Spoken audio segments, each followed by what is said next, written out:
Herkesi salamlayıram. Yavaş-yavaş indi qatılanlar olacaq. Özümü qısaca təqdim edim, çünki ola bilər ki, kimsə ilk dəfə izləsin bizim bu görüşü və yəni video yazıda paylaşılacaq qrupda. Mənim adım Samira Rəyimova, ailə terapevti, sistemli ailə terapevti və klinik psixoloq olaraq çalışıram. Artıq neçə illərdir, 2020-ci ildən etibarən də psixologiya sahəsindəyəm. Və eyni zamanda hətta bundan əvvəlki illərdə də, psixologiyadan əvvəl də mən məhz televiziya sahəsində uzun illər çalışmışdım. Bəlkə də indi kimsə xatırlayar, 30 plus xanımlar xatırlayar. 30 yaşdan aşağı olan xanımlar bilməyəcəklər. O vaxtlar Şarm proqramı var idi. Şarm verilişinə aparıcılıq edirdi. 10 il davamlı olaraq Atıl maqazin jurnalları burada da rəflərdə də var, xatirə kimi saxlamışam. Və o vaxtlar da insanlarla çalışarkən təbii ki, sağlam yaşam tərzi, gözəllik, dəb, yəni bu istiqamətdə çox vaxt insanları həvəsləndirirdim. Şəxsi inkişaf üzrə bir təlimçi kimi də çalışırdım. Artıq yoldaşıma tanış olandan sonra aparıcıları hazırlayırdım televiziya sahəsində, diksiya üzrə bir təlimçi kimi də.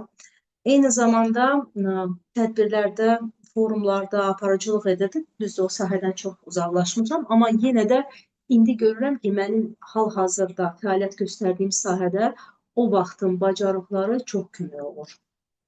Həm danışıqda, həm auditoriya ilə olan təmasda bu faktorlar çox vacibdir. Ümumiyyətlə, ünsiyyət bacarığı niyə görə lazımdır? Kimsə düşünəndə ki, ünsiyyətdən əgər söhbət gedirsə, burada yalnız diksiyadan söhbət gedir. Yəni, aydın danışıq olsun, gözəl, məlahətli səs tembri olsun və kifayət edər.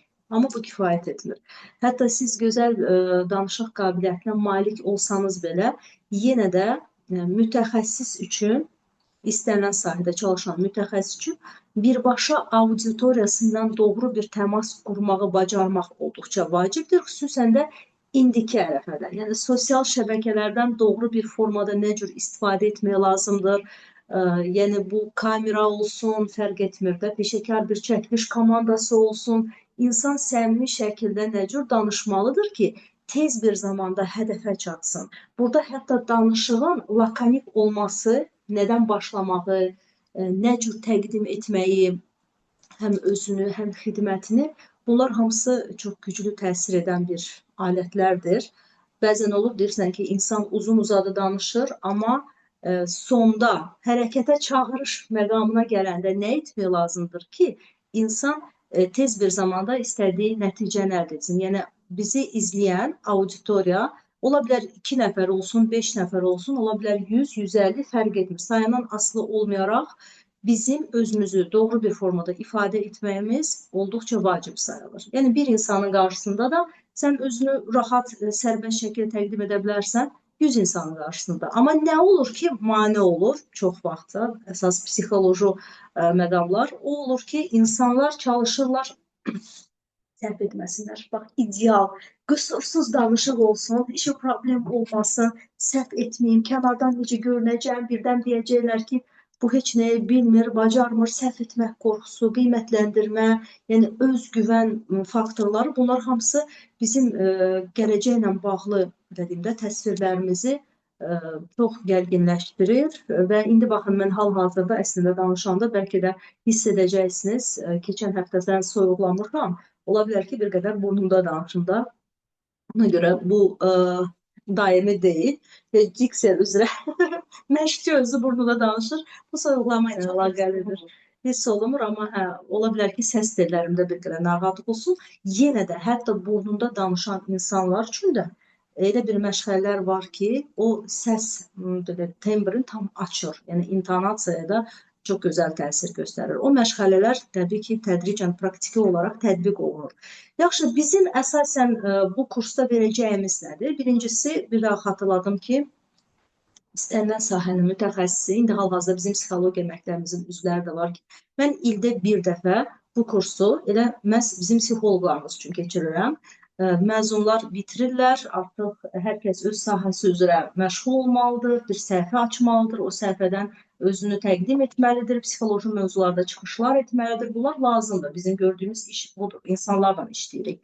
Və ona görə də ildə bir dəfə ünsiyyət bacarığı kursu hər dəfə yenilənmiş bir formada təqdim olunur. Misal üçün, keçən il biz peşəkar təlimçi adı altında kursu keçirmişdik. Orada sırf təlimçi A-dan Z-yə qədər mövzu üzərində nə cür işləməlidir, mövzunu necə seçməlidir, təqdimatı nə cür hazırlamalıdır, səhnədən hərəkətləri nə cür olmalıdır. Yəni, elana qədər posterlərin yığılması, plan, hər şey biz 3 ay müddətində keçmişdik. Ora təbii ki, danışıq üzərində məşğələlər də daxil idi, aydın məsələdə onsuz mümkün deyil. Amma bu dəfə nə olacaq? Bu dəfə bir qədər daha fərqli, əvvəlki illərdən fərqli olaraq bu dəfəki bizim ünsiyyət bacarığı kursumuz, Şədə xanımı da salamlayıram, xoş gəlmişsiniz. Bizim psixologiya məktəbimizin üzvlərindəndir xanım. Deməli, bu dəfəki bizim 3 aylıq kursumuz bir qədər daha rəngarəngdir. Niyə görə? Çünki artıq müasir texnologiyaların tələb etdiyi vasitələri də ora əlavə etmişik. Hətta bu 3-cü ayın proqramına aiddir, indi onu izah edəcəm sizə. Yəni, süni intellekt vasitəsilə necə tez bir zamanda biz öz çəkilişlərimizi daha rahat, belə deyim də, icra edə bilərik. Və eyni zamanda kontekst üzərində iş prinsipi nədən ibarət olmalıdır, onu da izah edəcəm. Bu alətlərdən istifadə etmək lazımdır ki, bugün müasir dövrdə geriyə qalmayaq. Əks təqdirdə insanlar, demirəm ki, indi süniyə alışırlar, yox, əksinə, süni intellekt vasitəsilə çəkilən kadrlar dərhal bilinir. Dərhal başa düşürük ki, bax, bu real deyil, bu sünidir, bu təbiidir. İnsanlar təbii görüntü olmasını çox istər. Amma onlardan istifadə etdiyimiz təqdirdə belə bəzi alətlər var ki, süni intellekt vasitəsilə onları əgər biz qoşarıqsa bizim işimizə daha rahat, daha tez-tez paylaşımları edə biləcəyik.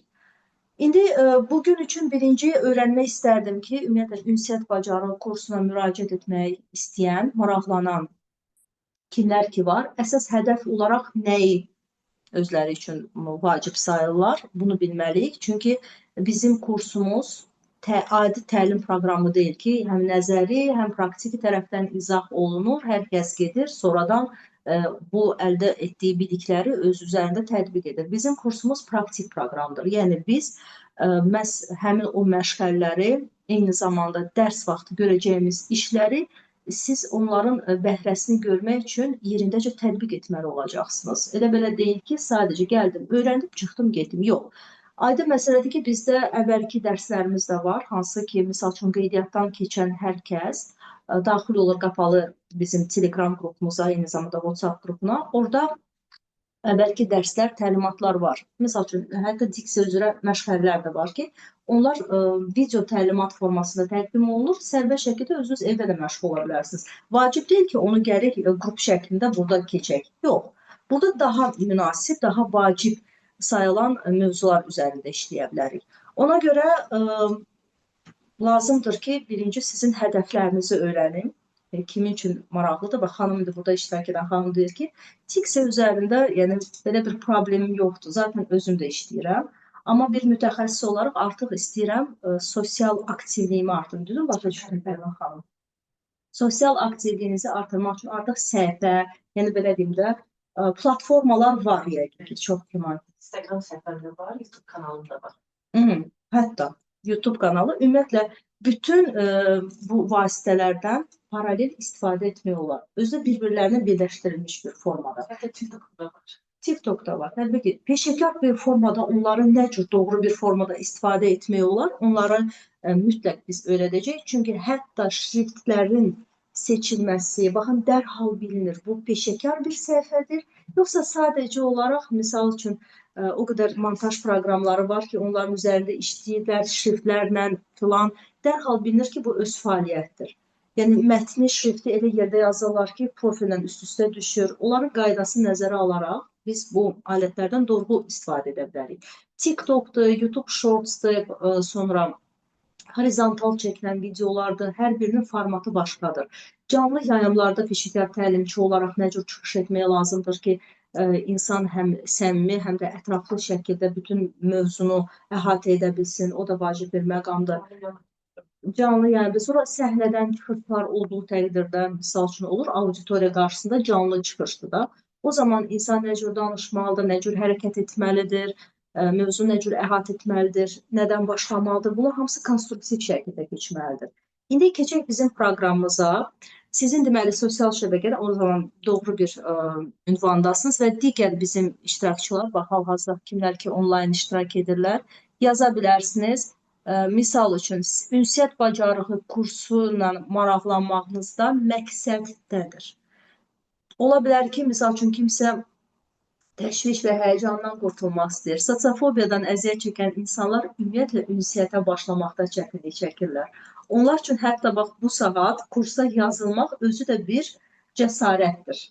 Ki, mən gedim, iştirak edim. Məndə əvvəlki qruplarımda olmuşdu sosialfobiyadan əziyyət çəkənlər, onlayn formata qatılmışdılar. Kameranı da bağlayırdılar, mikrofonu da nadir hallarda açardılar, yalnız yazardılar suallar olanda. Bu aydın məsələdir ki, psixoloji bariyerləri aşmaq üçün ayrıca şəxsi terapiyaya ehtiyac var.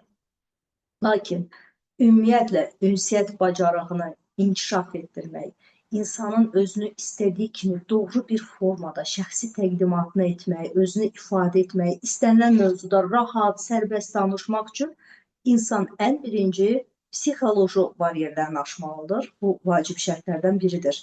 Əgər hal-hazırda sizdə də belə bir hədəf varsa ki, mən istəyirəm ki, mən indi hal-hazırda öz çalışdığım sahədə tez bir zamanda nailiyyətlər əldə edim, məhz işləri sonraya saxlamayım, yerindəcə, vaxtında həll edim, o zaman mənə elə gəlir ki, bu kurs sizin üçün olacaq. Çünki çox vaxt elə məhz o psixoloji səbəblərdir ki, bizim işimizi ertələyir. Yəqin ki, olub da sizdə də işləri sonraya saxlamaq vərdişi. Hələ hazır deyiləm, hələ qoy biraz da öyrənim, biraz da hazırlaşım və yaxud da ki, nəsə bir çəkiliş edirik. Var idi bizim əvvəlki qrupumuzda da xanımlar ki, çəkiliş edirlər, amma heç cürə paylaşmaqda cəsarət tapıb onu edə bilmirlər ki, sanki sonraya saxlayıb, bu biraz da çəkim. Burada bu xoşuma gəlmir, burada görünüşümü bəyənmirəm. Silvəm təzdən çəkəm, silvəm oldu həvəsi bitir. Hər dəfədə nəsə bir qüsur tapacaqsınız. Bunsuz mümkün deyil. Təsəvvür edin, mənim əvvəlki televiziya sahəsində çalışdığım dövrlərdə mən öz verilişlərimə ümumiyyətlə baxmadım. Heç sevmirdim də. Evə gələndə heç yanmadı. Əsas o salfetlər var orada. Narahat oldum. Və o vaxtlar mən ümumiyyətlə çalışırdım ki, görməyim də özümü. Çünki nəsə bir qüsur tapırdım. Psixologiyanın əvvəlki vaxtlarım idi, kompleksli vaxtlarım var idi. Saçlarımı yığmazdım ki, yaxşı görünmürəm. Bunlar görün necə yavaş-yavaş tədricən insan öz üzərində işlədikcə hamısı aradan qaldırılır. Təbii ki, odur ki, bizim 3 aylıq proqramımız nədən ibarətdir? O barədə sizə məlumat verəcəm. Birinci ayı sırf həyəcan, təşviş, psixoloji bariyerlərdən qurtulmaq üçün hazırlanıb gəlir. Niyə görə biz kamera qarşısında narahat olmalıyıq? Niyə görə insanlar diqqət mərkəzində olarkən özlərini narahat hiss edirlər? Və niyə biz özümüzü tam hələ hazır hiss etmirik? Hansı psixoloji səbəb və nəticələri aydınlaşdırdıqdan sonra bizə aydın olur ki, hansı səbəblər obyektiv olaraq bizə mane olur ki, biz artıq işlərimizi indidən həyata keçirək, sonraya saxlamayaq. Yəni, indi mənim əlimdə hansı vasitələr varsa, onlardan istifadə edə bilərəm. Nə qədər də biz, belə deyim də, mükəmməl bir nəticə əldə etmək istəsək də, heç bir zaman tam hazır olmayacaq. Yəni, siz əgər gözləyirsinizsə ki, mən hazır olandan sonra başlayacağım, o gün gəlməyəcək. Hər dəfə insan öz üzərində nəsə axtarışda olur da, səhv axtarır ki, bu çatmır, bu çatmır. Yəni, biz nə qədər axtarsaq, onun gəlib çata bilməyəcəyik. Nəsə tapacaq. Eləcə də bir başqa insanlar da haradasa səhv görmək istəyirlərsə, səhv axtarırlarsa, onlar o səhvi tapacaqlar. Ona görə biz həmin o istiqamətdə deyil, daha çox hal-hazırda mənə nə lazımdır, ona doğru getməliyik. Bugün də lazımdır bizə. Əsas platforma, elə bir ki, bir körpü, hansı ki, o körpü vasitəsilə biz sözümüzü çatdırmalıyıq. Və orada bizim nə cür yeriməyimiz, nə cür addımlamağımız, onlar artıq növbəti prosesdir. Biz o birinci addımı atmalıyıq. O birinci addıma mane olan psixoloji səbəblər nədirsə, onlarla işləmək lazım olacaq. Yəni, birinci ay daha çox stresə, davamlılığa yönələcəyik. stresi yaradan səbəbləri bir növ yaradacağıq və sonra onları aradan qaldırmağa çalışacaq. Yəni insan öz üzərində yaratmır. Şərait elə gətirir ki, siz o şəraitə düşərkən, bax necə ki deyirlər, üzgüçlüyə nə cür öyrənir insan? Üzərkən, yəni sən atılırsan artıq o hovuza, sən hərəkət etməlisən. Atılmadığın təqdirdə sən kənardan nə qədər o hərəkətləri beynində canlandırsan ki, mən bu hərəkət etməliyəm, bu əlimi bu cür hərəkətə gətirməliyəm, o alınmayacaq. Ona görə bu iş prosesində biz qorxmamağı öyrənəcəyik. Nə qədər psixoloji sıxıntılar olsa da, onları aradan qaldırmaq üçün də vasitələr var. Təbii ki, elə psixoloji problemlər var ki, insanlar bunun üçün bir qədər daha dərin proseslərə getməlidirlər. Orada bir neçə mərhələlər var. Ən azından insan biləcək ki, bax bu istiqamətdə görüləcək işlər budur. Mən bunu sərbəst də hərəkət edə bilərəm. Mütəxəssislə də həyata keçirə bilərəm. Nələri mütəxəssislə, nələri özüm həll etməliyəm. Bunlar aydınlaşacaq və eyni zamanda artıq təklif olunmuş vəziyyətə uyğun olaraq siz başlayacaqsınız yavaş-yavaş öz üzərinizdə bir irəliləyişlər etməyə. Yəni birinci ayımız sırf buna aid olacaq. Ünsiyyət bacarığında aydın məsələdir ki, danışıq, diksiya önəmlidir. Yəni səs məlahətli olmalıdır, səs tembridir, danışıqda qüsurlar olmamalıdır, ciddi problemləri olduğu təqdirdə onları düzəltmək lazımdır. Görəndə ki, savadlı bir mütəxəssisdir, çox gözəl bir işlərə sahibdir, amma insan çıxıb danışanda elə qüsurlarla ifadə edəndə fikirlərini, onu 5-10 dəqiqə dinləyərsən, amma daha çox dinləmək məcburiyyəti sanki qarşısında qalırsan da. Yəni bu bir qədər diqqəti çəkən, vacib sayılan bir məqamdır. Ona görə onun üzərində işləmək lazım olacaq və o bir günlük iş deyil. Bunun üçün xüsusi texnikalar var, bunun üçün praktiki üsullar, məşğələlər var ki, onlar hamısı dərslik kimi sizə tapşırılacaq. Siz onların üzərində işləyəcəksiniz. Kimdə də elə insanlar var ki, diksiyasında heç bir problem yoxdur, danışıq əladır. Sadəcə olaraq təklif olunmuş vəziyyətdə özünü sərbəst hiss edə bilmir. Bunun üçün improvizasiya üsulları var ki, biz həmin o vəziyyətdə indi bu saat sənə qəfil sual verilərsə, sən nə cür cavab verəcəksən? Mən sabahı düşünmürəm, mən bir neçə dəqiqə sonranı düşünmürəm, mən keçmişi düşünmürəm, mən indi, bax bu dəqiqə nə düşünürəmsə onu danışıram. Bax bu improvizasiyadır hal-hazırda. Amma sizə deyim ki, biz hər gün improvizasiya edirik. Hər gün. Bax, uyanırsınız səhər-səhər, yaxınlarınızla, doğmalarınızla danışarkən, salamlaşarkən öncədən hazırlaşırsınızmı? Yox. Eləcə də biz də auditoriyamızdan danışarkən öncədən hazırlıq bu başqa bir prosesi tələb edir də. Yəni cümlə nə isə deyəndə bu əzbərçilikçiyə bərabərdir. Məktəb illərimizi xatırlatsaq görərik. Misal üçün, hansısa bir hekayəni danışmaq lazım olanda, tarix dərsini misal üçün öyrənəndə ən böyük yanlışlıq nə olurdu? Xoş gəlin, xoş gəliniz. Gəlin. Günay xanım, siz sən şad olun tanışlar, əyləşin. Elə təzə başlamışıq. Ümumi 3 aylıq kursun proqramı barədə məlumat verirəm. Və yadınıza sala bilərik, problem yoxdur. Çay, su, nə istəyirsinizsə buyurun. Özünüzə. Deməli, əsas bu proqramda vacib olan məqamlar nədir? Hansı mərhələlərdən keçirik? Onu deyəcəm. Birinci ayda o həyəcandır, təşvişdir. Onları aradan qaldırmağa yönələcəyik. Bu vacib sayılan məqamlardır ki, bizə mane olur danışığımızda. Onu deyəcəkdim. Məktəb illərini xatırlayanda görərik. O tarix dərsində nə isə öyrənəndə də ümumiyyətlə kitabdan oxuyarkən uşaqlar vərdiş edirdilər əzbərçiliyə. Cümlə bə cümlə nə yazırdırsa onu öyrənirsən və gedirsən bütün fikrin, bütün sənin hər şey, düşüncələrin qalır o vərəqdə, o kitabda. Sən sanki o cümlələri düşünürsən, cümlələrin mənasını düşünmürsən, ona görə intonasiya da uyğun olmur. Hal-hazırda mən bax uşaqlarıma, ibtidai sinif şagirdləri, olacaqları, biri 2-də oxuyur, biri 4-də oxuyur. Və onların dərs danışmağını siz görəsiniz.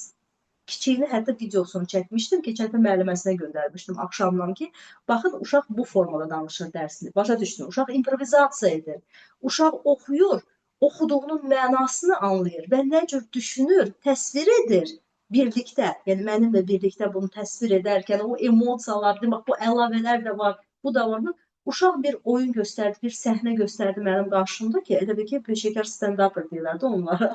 Bu formada aprel ayının zarafatı barədə danışırdı ki, sanki aprel bizimlə zarafat edir. Hava görürsünüz necədir? Bu nədir? Bax belə. Bütün o emosiyalar, hisslər hamısı o videoda var idi. Bax bu uşağın danışıq tərzi peşəkar mütəxəssislərə də aid olmalıdır. Çünki onlar da danışarkən insanların belə deyim, əhvalına təsir etmək üçün, onları bir hərəkətə gətirmək, auditoriyanı da hiss etmək üçün o hissləri ötürməlidirlər. Quru danışıq, necə ki, bax mən oxudum, öyrəndim, ola bilər ki, bilik, belə deyim, mənbəyini geniş bir formada nümayiş etdirə bilər. Amma insan da elə bir ki, robot formada sadəcə olaraq məlumatı ötürür, amma təsir etmir. Bildim ki, hə, bu mütəxəssis bunu bilir, amma deyəsən öyrənir. Hardansa oxuyub, hardansa öyrənir. Ya da bir şagird kimi çıxış edirmi, və yaxud da ki, çəkinirmi nədənsə, emosiyalar, hisslər olmadığı təqdirdə təsir etmək də olur. Psixologiya sahəsində ümumiyyətlə bizim işimizdə belədir ki, biz nəyisə danışanda, hansısa bir əlamətləri vurğulayanda insana təsirli olmalıdır ki, insan başa düşməli ki, deyəsən, bax, bu mütəxəssis mənim problemim barədə danışır. Və burada kontekstdən də çox şey asılıdır ki, orada nədən başlamaq lazımdır, diqqəti cəlb etmək üçün, sonra diqqəti saxlamaq üçün, sonda hərəkətə çağırış etmək üçün. Bizim bütün bu danışığımızın alqoritmi 100% bax bu standarta uyğun olmalıdır. Müasir standart dedikdə nəyə nəzərdə tuturam? Sosial şəbəkənin qaydalarını. Burada bir də 3 saniyə qaydası var. Burada belə deyim də 10 dəqiqəlik video çaxdırsa sona qədər izləmək üçün hansı məqamlar var ki, onu belə deyim, nəzərə almaq lazımdır. Və Instagram və yaxud da ki, digər sosial şəbəkələr, TikTok olsun, YouTube olsun, hərənin öz alqoritmi var və hərənin alqoritmə uyğun olaraq da biz o video təlimatları, dərsləri və yaxud da ki, kiçik bir elanları ona uyğun paylaşmalıyıq. Əks təqdirdə nə olacaq? Bax, indi görürük də, elə mütəxəssislər var ki, hələ başlaya bilmirlər işə, deyirlər ki, hələ saxlayayım, hələ sonra, hələ tam hazır deyiləm. Elələri var ki, başlayırlar, amma nə faydası? Şəkillər olur, tanıtım olur, bir dənə məlumat paylaşılır. Vəssalam, heç nə yoxdur, geri dönüşlər də yoxdur. Ola bilər ki, 1-2 video çəkilir, amma o video çəkilişdən sonra, paylaşandan sonra görürsən ki, geri dönüşlər yoxdur, təsir yoxdur, baxış sayı yoxdur. Nə etmək lazımdır? Oyunçuluq etməyəcəkmi? Yox, oyunçuluq bizə lazımdır. Bizim sahəmizdə bizə o blogerlər kimi alma yeyərkən, nə bilim, gəzintidə olarkən nəsə danışmaq o bizə uyğun deyil. Amma biz danışdığımız mövzunu elə bir formada təqdim edə bilərik ki, cümlə kontekstdən asılıdır ki, insan dərhal diqqətini çəksin. Buna deyirlər triggerlər. Trigger buna da söz triggeri. Hərəkət triggeri də var. Misal üçün, dənizdə üzərkən kimsə boğulur. Hərəkət triggeri. Hamı baxdı, nə baş verdi. Amma bizim işimizdə söz triggeri lazımdır. Kadrlardan istifadə edənlər də var. Yəni, bu formatdan daha çox asılıdır. Onu biz növbəti, misal üçün, aylarda bu barədə danışacaq.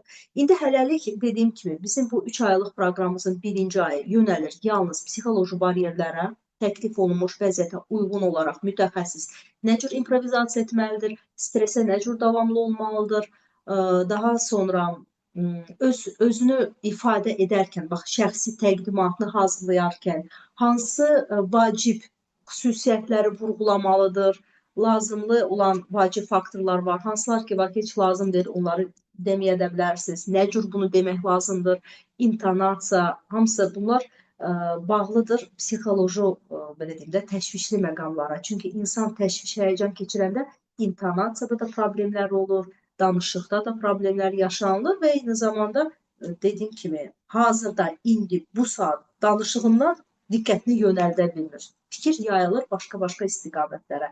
Bu mövzuda kimdəsə, misal üçün, özündə müşahidə etdiyi bir məqam varmı ki, bax, burada bəli, mən hiss edirəm ki, məhz hal-hazırda lazımsız olan fikirlərlə beynimi doldururam və bu mənə mane olur.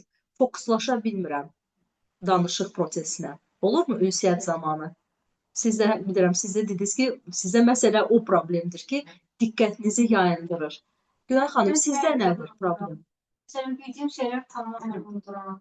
Həmin vaxt sonra gedirəm evə yadıma düşür ki, mən Geri onlara buna deyirdim, bunu da niyə vurmayayım. axı demədim, niyə susdum baxdım. Belə mən tutuluram. Elə bir ki, tamamilə silinir beynimdə. Sizin çıxışlarınız olur ümumiyyətlə? Artıq təcrübədən keçirmişsiniz. Hələ heç bir təlim keçirmək. Bir aylıq təlim keçdim. Gençlik bölməsi var idi bir Hı hı. dənə.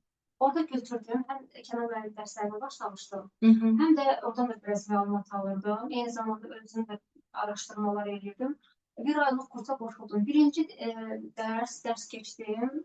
Şəxsi inkişafla bağlı. Hı hı. Belə biz necə nəzəriyyə kimi çatdırdım. Hamıya belə baxdı ki, nə oldu elə bu. Sonra başladım, baxdım ki, belə biri deyir ki, mən nə qədər başlamışam, yenə də alınmayıb bir həftə, 2 gün falan. Dedim ki, mənim sehirli dəyənəyim yoxdur ki, sizə toxundurum. Siz ondan işıqlanasınız, nəsə, hər şey sizin özünüzdən asılır. Başladım həmin nəzəriyyəni açmağa. Açdım, baxdım, o vaxt 16 nəfər qoşulmuşdu birinci dərsə. Açdım, danışdım, 16 nəfər 16-sı çıxmadı, axıra qədər dinlədim. İkinci nəfər deyəsən oldu 19, ikinci dəfə, ki, bir aylıq idi, həftədə bir dəfə. İkinci həftə oldu 19 nəfər. Nəysə, bu 4 həftə 30 nəfərə çatdı mənim təlimçilərim. Onda artıq biraz belə həyəcanlı idim yenə də nəzəriyyə çatdırırdı, onu açmağı da birazcıq bilirdim. Ondan sonra elə bir ki, yoruldum da, elə. Nədən yoruldunuz? Həm gəlirdim dərslərə, həm fəlsəfə dərslə analiz Hə, sadəcə o vaxt baxımından fiziki yorğunluq hiss edirdim. Bir aylıq orada Başa düşdüm. Burada elə çox vacibdir ki, baxın Günər xanım, iş prosesində siz görürdünüz ki, əslində nəticə etibarilə uyğunluq var. Yəni sizin gözləntiləriniz doğrulur. Yəni yavaş-yavaş iştirakçıları da gördünüz geri dönüşü olaraq diqqətlərini cəlb edə bilirsiniz. Amma ümumi iş prosesindən zövq almaq lazımdır. Yəni danışıq prosesindən də zövq almaq lazımdır. Əks təqdirdə bu stressdir. Daimi stressdir. Stress olduğu təqdirdə də kortizol yüksəlir və biz artıq sonradan özümüzü pis hiss eləməyə başlayırıq. Ona görə hər bir danışıq, hər bir çıxış bizə zövq verməlidir. Ən birinci özümüz zövq almalıyıq ki, insanlar da həmin o rahatlıqdan, o çıxışlardan özlərini daha da yaxşı hiss etsinlər. Desinlər ki, bəli, bax, bu insana, bu mütəxəssislə mən söhbəti davam etdirmək istəyirəm. Yəni bir geri aldım. Hətta mənə məsələlər də var ki, siz danışığınız çox rahatlandı falan belə. Bəli, məzmun baxımından təsir faktorları çox idi. Amma sizin özünüzü stressə salan faktorlar da az deyildi. Onlardan qurtulduğumuz təqdirdə daha rahat olacaq. O ki, qaldı sosial şəbəkələrdən istifadə etmə üsulları. Mənə elə gəlir ki, bu da vacib bir məsələlərdir. Hansılar ki, çox vaxtda, məsələn, psixoloji faktorlara görə vaxtı uzadılır. Heç cür insan öz səhifəsini məhz professional formada aparmağa başlamır. Deyir ki, sanki bilmirəm nədən başlayım, nə paylaşım edim. Paylaşanda da istədiyim formada edə bilmirəm və bunun da üsulları var. Hansılar ki, sırf bu saat müasir alqoritmlərə uyğunlu olmalıdır. Əks təqdiri mümkün deyil. Ona görə bizim işimizdə, yəni gələn həftədən ki, hansı ki dərslər artıq başlayır, birinci ay baxmayaraq ki, psixoloji faktorlar üzərində işləyəcək, amma hər kəsdən nə tələb olunacaq? Hərə özü üçün bir səhifə əgər yoxdursa açmalıdır və orada ilk paylaşımlar yoxdursa, misal üçün mövzuya uyğun olaraq, ola bilər şəkil olsun, ola bilər nə olsun, amma səhifədə ilk addımları atmaq lazım olacaq. Standartlara uyğun olaraq. Hələ çox belə deyim, qəfil ki, birinci dəfədən çıxıb danışmaq, 1 dəqiqəlik, 10 dəqiqəlik belə tələblər qoymuruq. Sadəcə olaraq səhifə açılmalıdır. Hətta boş olsa belə, hardakı elə bir ki, məkandır da, platforma olmalıdır ki, orada biz nə isə lazım olanda yerləşdirəcəyik. Daha sonra bu birinci ay, həftədə bir dəfə dərslər olacaq, yəni görüşlərimiz həm onlayn keçəcək, həm də ki, əyani.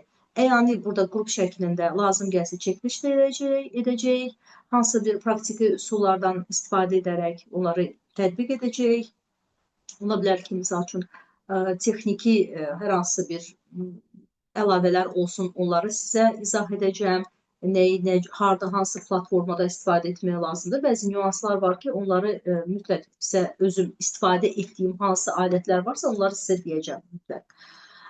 Digər bir tərəfdən, sonra burada iştirakçılarımız arasında qrupa qeydiyyatdan keçənlər, Sadiqə xanım, siz bizim qrupdasınız, yoxsa yeni iştirakçılardan da, digər xanımlardan?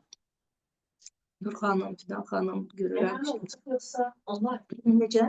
Həm əyani, həm onlayn eyni vaxtda yayımlanır. Buna niyə görə elə etmişik? Dedik, dərslər yazılsın.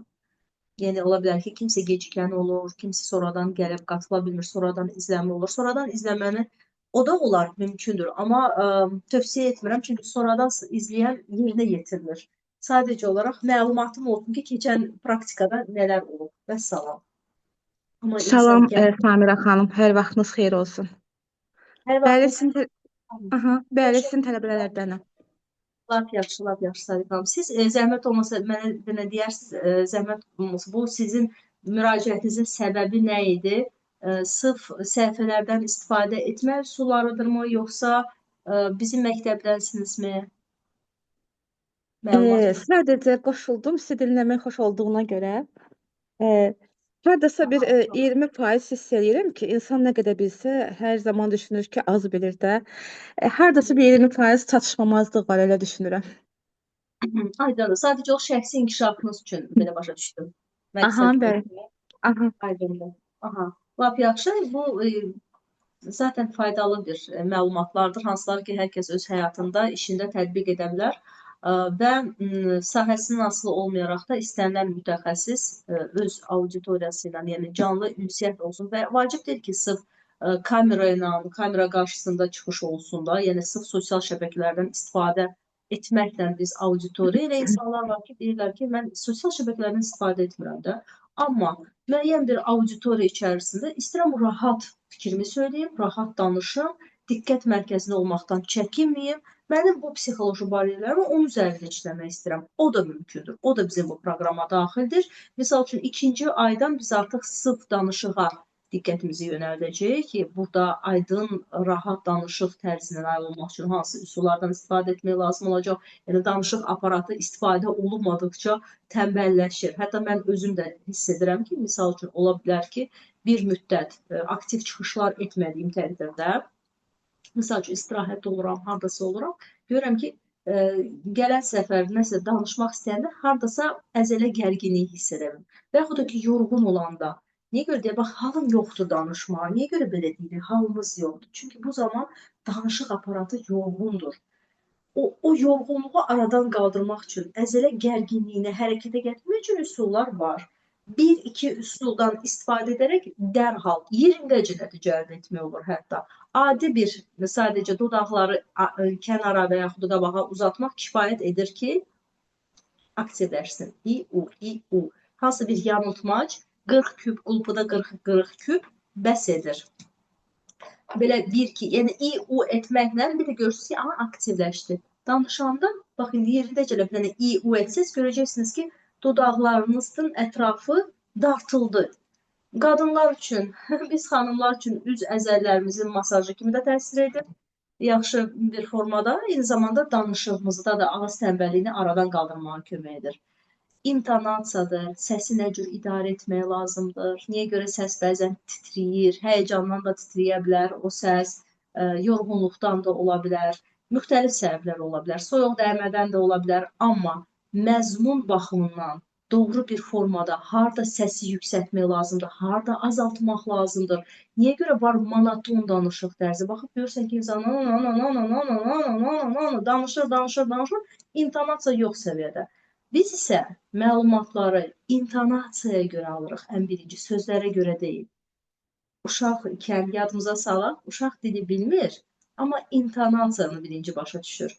Valideynlər yanında hündürdən danışmağa başlayanda, qəzəbli olanda uşaq bilmir nə barədə danışılır, amma ona təsir edir. Eləcə də biz dərhal ən birinci təsir nəyi görürük? İntonasiyanı. Hətta kiçik pauza belə danışıqda böyük bir mənanı kəsb edə bilər. Var lazımsız pauzalar, var yerindəcə lazım olan o pauza. Hansı bir formada ifadə olunmalıdır. Hətta nəfəs dərmə üsullarında da o pauzalar olmasa təngi nəfəslik olacaq. Belə bir halda, bax, siz deyirsiniz, hiss eləmirsiniz ki, mənim səs tellərimdə soyuqluq var. Çünki mən bunu hal-hazırda çalışıram hiss etdirməyim. Amma biraz, keçən həftədən biraz soyuqlama qalmışdı, yəni səsim görən boğazımda hələ qulluq var və başa düşürəm ki, danışmaq indi mənə bir qədər, o qədər də komfortlu deyil. Amma pauzalar nəfəs dərmə imkan verir ki, təngi nəfəslik olmasın. Bugün misal üçün mən 19 mərtəbəni piyada qalxa bilərəm və təngi nəfəs olmayacağam. Niyə görə? Çünki ağzımla sinədən nəfəs almayacağam. Daha dərindən, daha diafraqmadan nəfəs alacağam, burunla və mən təngi nəfəs olmayacağam. Pelikanları qalxa-qalxa şiir də deyə bilərəm və bu məhz elə geniş diafraqmanın sayəsində olur. Bunlar məşq prosesində nail olmaqları. Odur ki, ikinci ayımız məhz ümumi danışığımıza həsr olunacaq. Net danışıq, qısa, lakonik, vacib məqamları necə vurğulamaq, daha sonra hərəkətlər, gestikulyasiya danışarkən bizim hərəkətlərimiz uyğunlaşmalıdır. Yəni yersiz hərəkətlər olmamaq şərti ilə. Bunlar hamısı ikinci aya əhatə edəcək. Amma paralel görəcəyimiz işlər misal üçün olacaq. Yəni kimsə artıq hədəf qoyub ki, mən birinci videomu çəkməliyəm. O onun üzərində başlayacaq və bu 3 ay müddətində o videoları çəkə-çəkə, dəyişə-dəyişə gedəcək. Gözləməyəcək 3-cü ayın sonunu. Siz də o videoya baxacaqsınız. Mütləq. Nəyə ki baxacaq? Burada ya çəkəcək lazım olarsa, yəni əvvəlki bizim qrupumuzun məzunları da bilirlər. Burada çox görürsünüz, çəkiliş, işıq, çox şey var ki, o işləri biz görürdük ki, ən azından həm özünüz çəkib, bunu deyirlər, rus dilində sám себе rejissor, özünüz çəkib, özünüz montaj edib, özünüz paylaşmağı öyrənməlisiniz. Başqa cür mümkün deyil. Bu bizim ikinci ayımız və üçüncü ayımız da mənim ən sevimli ayım olacaq, bilirəm. Çünki bu son bir ildə, hətta bir il deyil, yanvar ayında öyrəndiyim yeni alətlərdən istifadəni sizə təqdim edəcəm. Hansılar ki, özüm öyrəndim, özüm tətbiq etdim bu saat hal-hazırda və onun həqiqətən də faydasını görürəm. Yəni, elə belə deyil də, yəni üsuldur, var. Yox, mən onu tətbiq etdim, çünki görüntü, vizuallıq bu saat diqqəti çəkir. Nə qədər də olsa biz danışığımızla insanlara təsir etmək, onları nələrləsə maraqlandırmağı öyrənməliyik. Eyni zamanda bu saat vizuallıq da çox önəmlidir. Ona görə süni intellekt bütün alətləri, hansılar ki, bugün tətbiq olunur, onları texniki cəhətdən mən sizə öyrədəcəm. Kimsə ola bilər tətbiq etsin, kimsə ola desin ki, bu mənlik deyil, istəmirəm, bezdiricidir, rahatdır, durub evdə elə özüm çəkməyə mənə daha rahatdır, nəinki oturum süni intellektlə məşğul olum. Bu seçimdən asılıdır. Amma ən azından biləcəksiniz ki, Nano Banana nədir? Misal üçün, Midjourney nədir? Onları o proqramlarda nələr tətbiq olunur? Fotolar harada hazırlanıla bilər? Videolar harada generasiya oluna bilər? Bunları mən mütləq sizə təqdim edəcəm. Kimin üçünsə maraqlı olarsa yəni istifadə edəcəksiniz. Və başqa nə deyəcəkdimsə, təlimçi kimi, kontent üzrə mütləq çox vacib bir məsələdir. Hər bir mütəxəssisin öz kontenti var. O kontent formalaşmalıdır. Yəni, misal üçün, siz əgər müəllim kimi işləyirsinizsə, sizin də kontent formalaşmalıdır bir müəllimə uyğun formatda. Bunun da tərzləri var. Əyləncə forması var, maarifləndirici forma var. Onların seçimini etmək lazım olacaq hədəflərinizə uyğun olaraq. Yəni, biz əgər indi gələn həftədən başlayırıqsa, o hədəfləri artıq qoymalıyıq ki, bilək ki, hansı istiqamətdə hərəkət edək. Siz həmin o burada öyrəndiklərinizin o çəkilişinizə, o formata, o kontentə uyğunlaşdırmalısınız. Danışığınızın tərzi belə o kontentə uyğunlaşmalıdır. Bu hamısı yəni kompleks formada aparılmalıdır. Eləcə də psixologiya sayəsində görürsünüz, fərqli kontentlər var. Var insanlar ki, heç özləri danışmırlar. Misal üçün, görüntülərdən istifadə edirlər. Bu da bir kontentdir. Bu da bir ünsiyyətdir. Ünsiyyət vacib deyil ki, yalnız danışıqla olsun. O deməkdir ki, biz sadəcə olaraq bu formada diqqət çəkirik və sonra geri dönüşlər alırıq. Auditoriyamızdan bu formada ünsiyyəti saxlayırıq. Və yaxud ki, səs kadr arxası olan səsin hazırlanması bir başqa cür olmalıdır. Daha sonra görüntü olaraq kimdəsə portretli çəkilişlər xoşlayır. Kimsə deyir ki, mən bütün öz görünüşümü uzaqdan böyük bir kadrdan istəyirəm. Orta kadrları var, kiçik kadrlar var. Onları əvvəlcədən müəyyən etmək lazımdır. Çünki sosial şəbəkə eyniliyi sevir. Bir dəfə dənizin mənzərəsini göstəririk, arxasında danışırıq, paylaşırıq. Səhərsi gün birdən-birə portret kimi dayanırıq, nəsə danışırıq, alqoritmi qırırıq. Yəni, Instagram və yaxud TikTok başa düşünür ki, bizə uyğun nədir? Bir gün birini paylaşımını göstərir insanlara. Bu artıq belə deyim də marketinq qaydalarıdır. Gələn səfər isə biz özümüzü elə bir ki, mane oluruq. Da ona görə bir formatı seçirik və o formata uyğunlaşırıq çıxışları. Hə, və misal üçün ola bilər ki, bir video çıxır kəşfiyyata da, okey, əla, baxış sayı çoxalıb. Siz o videoyu belə deyim, bəyənirsinizsə, o formatda davam etdirməlisiniz. Sonradan başlasınız bir başqa formatı, onun o göstəriciləri, o baxış sayı ikincidə olmaya bilər. Və beləcə tez-tez dəyişir orada. Çox üsullar var, çox incəliklər var. Hər zaman baxmaq lazımdır da. Və kontent həm eyni zamanda çəkilişin formatı horizontal getmir bugün. Baxıb görürəm ki, bəzən qızlarımız götürürlər, horizontal çəkirlər. Niyə? Niyə deyir? 2-3 nəfər deyir, kadra düşə bilmədik ona görə. Horizontal yalnız Zoom-da olar. Və o da ki, YouTube kanalında böyük bir video çəkirik, onda horizontal çəkə bilərik. Amma digər bütün çəkilişlər olmalıdır vertikal formada. Yəni, həm vizual olaraq bir yaxşı olsun, həm də başqa cür qara fon, beybəcər görünür. Sosial şəbəkə özü çıxartmır bu cür videoları kəşfiyyata. Bilir ki, qüsurludur, formata uyğun deyil. Yuxarı qara, aşağı qara. Göstərməyəcəm yeni izləyicilərə. Bax, belə nüanslar var da.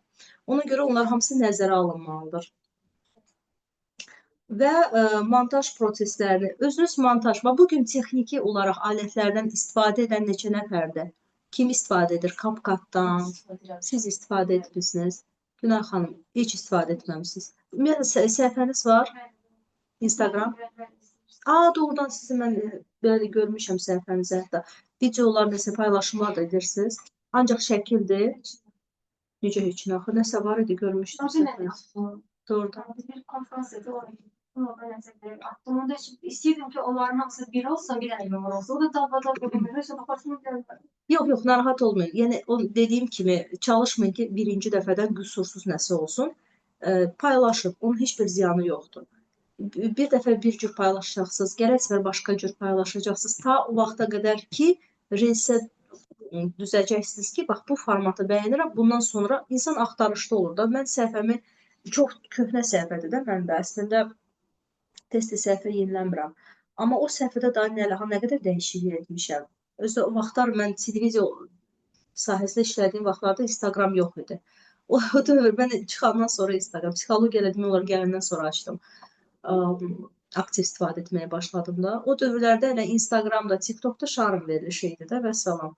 Hər şey, bütün yeniliklərini verilişdən öyrənirlər. Ona görə mən bir qədər gec istifadə etməyə başladım, amma açdığım vaxtdan elə həmin o səhifədə üzərində nə qədər dəyişikliklər edirdim. Bir gün bir formatdaydı, bir gün digər başqa bir formatda öyrənənə qədər ki, bax, bu idealı budur. Bəs Instagram işlədiklərim çoxlu takipçi olur, çoxlu bəyənmə sayı olur, onlar necə olur?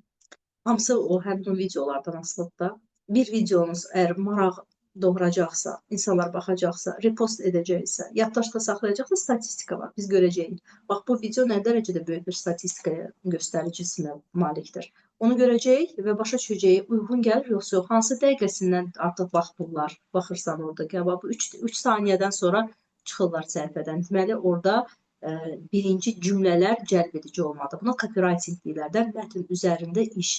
O mətn üzərində öncədən işləmək lazımdır ki, demirəm əzbərləmək və yaxud da ki, yazmaq, amma ən azından bilmək ki, mən bugün problemə toxunubmu danışsam, yoxsa deyirəm ki, hər birinizi xoş gördük, salam əleykum, nə yaxşı ki, siz gəlmişsiniz. Sosial şəbəkə üçün bu olmaz. Yəni, birinci cümlə tutmadısa, ilk saniyədən çəkmədisə və o başlıq ilk saniyədən diqqəti çəkmədisə, getdi, itirdik. Bu saat hər şey sürətlə gedir. Yəni, o sürətdən çox şey asılıdır. Misal üçün, mənim səhifəmdə baxsaz görəcəksiniz, orada elə paylaşımlar var ki, 300 min, 200 min, elə paylaşımlar var ki, 1500 baxış sayı yığıb. Niyə görə? Çünki mən bilirəm çox gözəl. Özü öncədən bilirəm ki, bu paylaşım bilirəm ki, elə 2000-3000 olacaq. Amma paylaşıram ki, nəsə də olsun da, informasiyadır. Elə paylaşımlar var ki, bax, orada yazıda, oğlunu sındırma. Bərxal, nə cür sındırım? Diqqəti çəkdi və o baxış sayı, səhv etmirəmsə, 200-300 min civarında oldu hardasa. Çünki bunun danışı artıq birinci cümləsi, belə deyim də, üsyankar bir formada bildirildi ki, sındırma. Nəyi sındırma, niyə sındırma? Və o da ki, hansısa bir sual formasında necə etmək lazımdır ki, bu belə olmasın. Sual var, cavabı istəyirlər. Əgər maraqlı sualdırsa, mütləq cavabı bilmək istəyəcəklər. Belə kiçik bəzi məqamları nəzərə alaraq paylaşımları artıq mütəmadi etmək olar. İndi o ki qaldı, nə cür danışmaq kamera qarşısında, onu artıq iş prosesində biz rəndələyəcəyik yavaş-yavaş. Ümumilikdə dediyim kimi və bu 3-cü ayın proqramında dediyim həmin o ayı, yəni süni intellekt vasitəsilə olan alətləri sizə təqdim edəcəm. Daha sonra kontent üzərində işləyəcəyik. Özünü ifadə şəxsi təqdimatdır və bir təlimçi olaraq da bir mövzu üzərində hazır bir təqdimat hazırlamaqdır. Yəni elə öz daxili qrupumuzda, açıq qruplarda paylaşımlar edəndə, yəni kimin üçünsə mövzu maraqlıdırsa, daxil olur, onlayn izləyirlər. Yəni həmin bu bizim açıq qrupların nəzdində bir təlim də keçirə biləcəksiniz sonda. Yekun olaraq da ki, sanki biz bu istiqamətdə davam edirik. Yəni özünüz üçün də bir nəzəri tərəfdən artıq hazır bir məhsul olacaq ki, bu formada edilir. Elanı öncədən paylaşmaqla, nə cür qeydiyyatı hətta aparmaqla, bunlar hamısı əyani şəkildə göstəriləcək. Proses belədir. Nə dərəcədə indi maraqlıdır olacaq, rəngarəng mi olacaq, kimin üçünsə çətin olacaq, kimin üçünsə darıxdırıcı, qaranlıq qalan bir məqamlar varsa, vurğulaya bilərsiniz. Bir şey sordum. Neyse izah edəndə sizdə belə bir şey oldu ki, başınız ağrımalı, yəni çox danışanda. Elə bir şey normaldır yəni. Baş ağrısı heç vaxt normal deyil. Baş ağrısı ağrıyırsa buna yaradan səbəb var. Səbəblər də müxtəlif ola bilər. Əgər hər bir həyəcanında başınız ağrıyırsa, deməli burada psixosomatik nəsə bir əlaqə var. Yox, sadəcə Çox danışanda. Neyse çox izah edebilirsiniz. Ben fikirləşirəm ki, sizdən çox danışmayım yoxdur da, ona göre sizdən soruşam. Çok danışanda insanın başını ağrımalı, normal diyorsunuz. Məndən çox danışan yoxdur, hesab edirsiniz. Siz mənim yoldaşımın təlimlərindən də iştirak etməlisiniz, ona görə yoldaşım həkim, psixiatr, psixoterapevtdir də, şəkildə var orada. O səhərdən axşama kimi təlim deyə bilər və heç vaxtda nə başı, nə belə deyim də, təzyiqi qalxmaz. Amma mən bugün səhərdən buradayım da, hələ ki başım ağrımır, yəni konsultasiyalar keçirmişəm, sonra təlim, baş ağrısı yoxdur. Biraz boğazımda narahatlıq var. Amma başın ağrımağı olub, təzyiqin qalxmağı da olub, o da psixoloji faktordur. Misal üçün, arzu olunmadığım, məsuliyyət daşıdığım hansısa bir tədbir, hansısa bir görüşdür, özümü məcbur etmişəmsə, getmişəmsə, həmin vaxtı təzyiq də qalxıb, baş ağrısı olur. Yəni, ola bilər ki, hansı çox danışırsınız və artıq siz bu məqamda yetərlidir sizin üçün. Bundan davamını aparmaq istəmirsiniz və artıq bədəniniz sizə o siqnalı verir ki, stop, bəsdir, bəsdir. Dünənlər bir konferansdaydım, orada sənət terapisi Türkiyədən psixologlar gəlmişdi, keçirdilər. Bir vərəq verdilər və dedi ki, sənət travma yaşadan ilk travmanı 2 vərəq dedi. Birini qoydu bura, birini belə. O vərəqi əzib. Konferansda nə qədər adam var da, hamı belə əzdir. Sən xanlar özünə qıya bilmədin əzməyə. Hansı vərəq edirlər? Mənə bir dənə adres vərəq edirlər. Birini qoyduq, bu mənim 5 yaşındakı mən, bu da indiki mən. İlk aldığım travmada, yəni zərbə olanda nə zərbə düşdü, gözümü yox. Və o zərbə kağızı belə əzdi bir tərəfindən da. Nə qədər zərbə alırsan, o kağızı hamı əzdi. Bir 3-4 nəfər əzmədi. Mən dedim ki, mən əzmərəm. Belə bildi ki, mən travmasam, amma halbuki elə bir şey yoxdur da. Hər birimizdə var da, travması insan yox. Mən sadəcə mən o travmamı almışam, tamam, amma mən o travmada almışam, özümü də əzim. Sonra gəlim o qıza deyim ki, 5 yaşındakı qıza deyim ki, qorxma, nədən qorxsan, cəsarətli ol. Axı mən bu travmalara, ağrıları görüb özümü bir dəfə incitmişəm, suslu olaraq, suslu olmayaraq. Mən də eləmədim. Eləyə bilmədim. Sizə asosiativ olaraq elədirsə, mən bilmirəm bu nə formada kim keçirib də bu texnika, hansı məqsədlə edib. Sultanbək Halmatov. Ola bilər də hər bir terapiyanın psixoloji əsası varsa, həqiqətən də psixoloji əsasla bildirilirsə, yəni hədəfə uyğun olmalıdır da. Məqsədi nədir?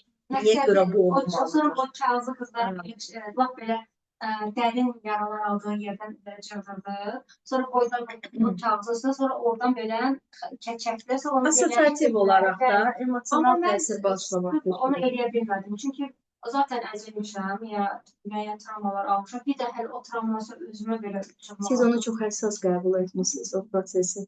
Əslində baxın necə də siz bəzən afirmasiyalar niyə görə insanlara deyirlər ki, afirmasiya etsən sənə yaxşı təsir edəcək. Əslində afirmasiya da o sözdür. Düşüncənin belə deyim də səbəbində duran əsas o kök səbəb nədirsə, onu üzə çıxartmasa, nə qədər üzdə nəsə desən belə, hətta kağızı bağlasan da, açsan da, qırsan da, eləsən də, düşüncədəki səbəb aradan qaldırılmayandan sonra emosiyalar dəyişmir. Sizə təsir edən o artıq sizin içinizdəki həssaslıqdan asılıdır ki, yəni həmin o üsulun doğru və ya yanlış olmağından asılı deyil. Bu sadəcə o sizin yanaşmanız idi ki, siz özünüzün bir hissəsi toxunulmaz olaraq qoruyub saxlayırsınız, ona toxunmağı da istəmirsiniz. Yəni onun səbəbləri çoxdur. Yenə də deyirəm, bunlar hamısı asosiativ olaraq metaforik bir yanaşmadır.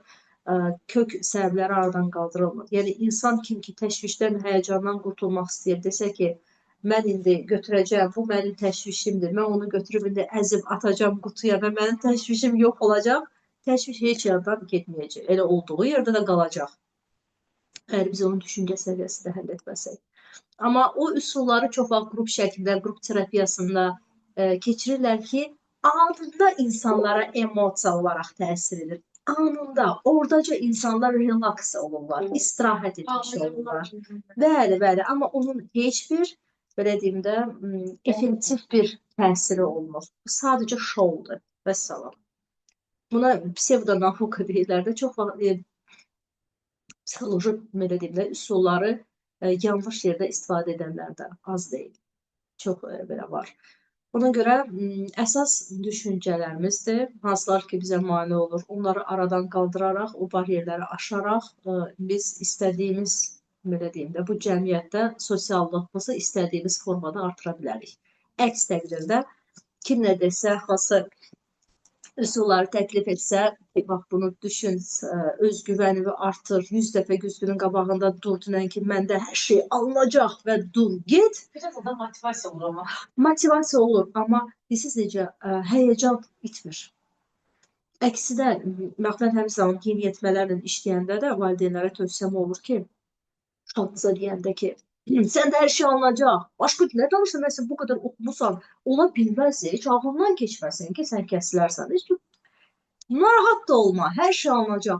Bunu deyirsiniz, uşaq o məsuliyyət yükünü artıq deyir ki, alternativ yox yoldur. Yolum yalnız birdir. Ya Qarabağ, ya ölüm, ya yalnız birdir. Başqa yol yoxdur. Mən getməliyəm, o imtahanı verməliyəm. Uşaq artıq sizin sözünüzdən yüklənmə hiss edir də, böyük bir məsuliyyət daşıyır. Ona görə də bu insanın həyəcanı artmalıdır, azalmalı deyil. Hər zaman hər bir planın digər bir variantı da olmalıdır. Plan A, plan B, plan C. Olmadı elə, oldu belə. Bunu da nəzərə almalıyıq. Və burada da qorxulu bir şey yoxdur. Yəni mən səhv edirəmsə, mən bu səhvi özümə icazə verirəm. Bu mənim ixtiyarımdır. Səhv etmək hüququm mənim hüququmdur. Kimsə bunu məndən əlimdən ala bilməz. Və bu insana əksinə rahatlıq verir. Məsuliyyətsiz etmir. Sadəcə olaraq məsuliyyət yükümüzü azaldır. Bu bir təcrübədir. Mən yaşayıram. Və bunda böyük bir faciə yoxdur ki, mən mütləq məndə alınacaq. Ona görə o özgüvən ki var, daxildən emosional ola bilər. Hər şey yaxşı olacaq. Çünki mən indi bunu istəyirəm. Olmasa da problem yoxdur. Yəni bu alternativ variantı hər zaman sığorta kimi saxlamalıyıq əlimizdə. Ki, bu narahatlığı hiss etməyək. Elə olanda daha rahat olur. Sən xabilə burada insana bəzən belə bir şey fikir olur ki, ay, zaman keçir, mən mütləq uğur qazanmalıyam. Yəni elə bir ki, son şans kimi insan öz-özünə belə deyir də ki, mütləq bu əla alınmalıdır. Belə olanda məsələn, əl aşından olsan və əl aşından olursan, yəni həvəs gedir, heç nə demək olmur. Yəni ortalıq da bir şey demək olmur. Ümumiyyətlə, bütövlükdə adam əlini çəkir bir müddətdən sonra o işdə. Çünki özünü yükləmiş olur ki, bu mütləq alınmalıdır, yaxşı olmalıdır bu iş. Çərçivəni siz qoyursunuz da. Kim qoyur ki, kənardan belə bir məcburiyyət olmur ki, insan özü üçün o çərçivəni özü çəkir. Və bizim işimizdə də bax elə ünsiyyət bacarığında da çərçivə bizim ixtiyarımız belə deyim də qabiliyyətində olmalıdır. Yəni biz onu özümüz o çərçivəni çəkirik. Yox, başqası yox. Çünki əgər biz o çərçivələrin digər bir insanların verdiyi çərçivəyə sığmağa çalışsaq, olacaq süni intellekt.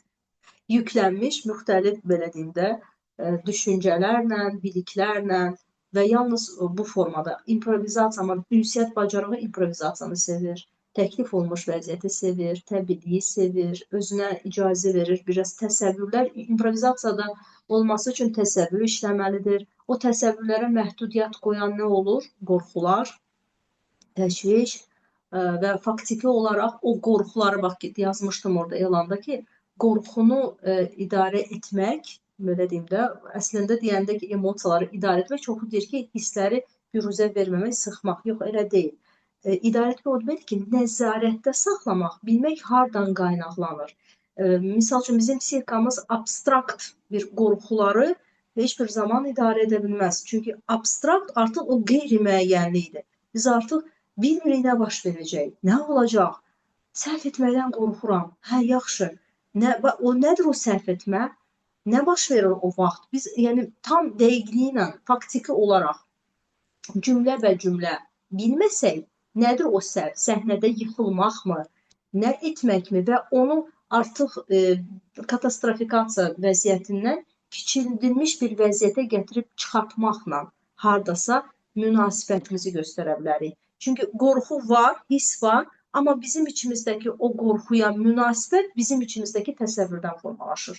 Biz ona nə cür münasibət göstəririk? Biz böyüdürüksə, qloballaşdırırıqsa həyəcan artacaq.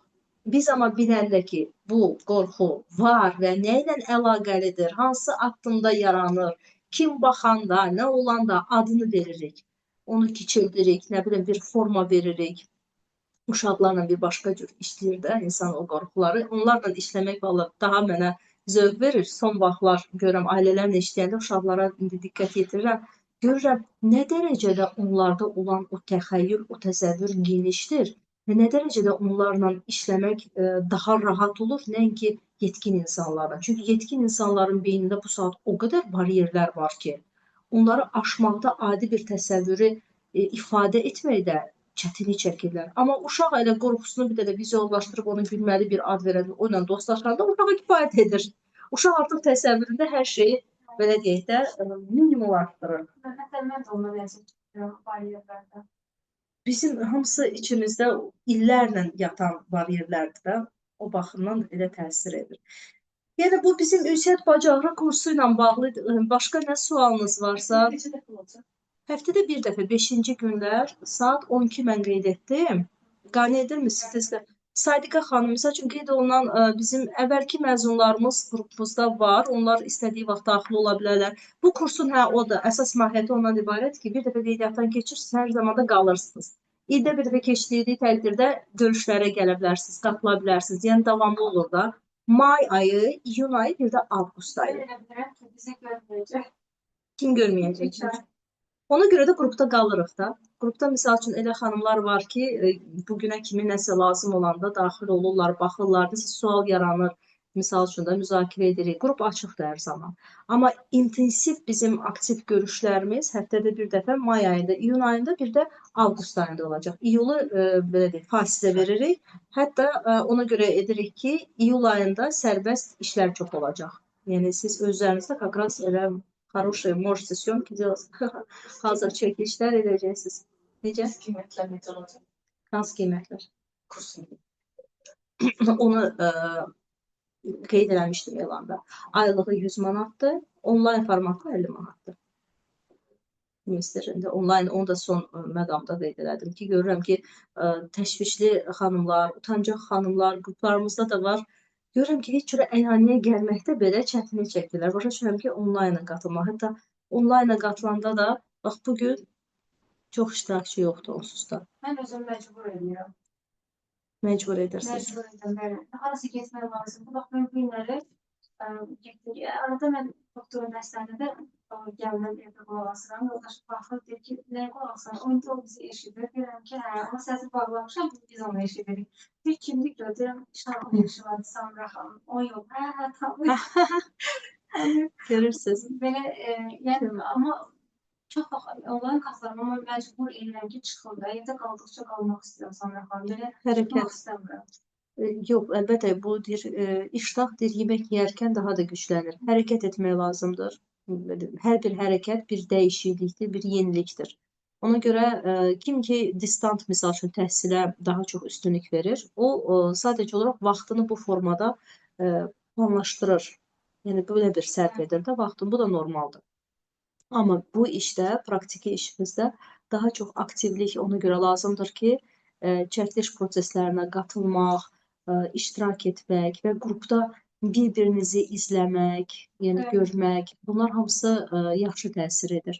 O baxımdan indi gələn səfər qrupda indi digər iştirakçılarımız yəqin ki 5-ci gün gələcəklər. O zaman biz Sən niyə 2 dərsin qalıb o diksiya dərsindən?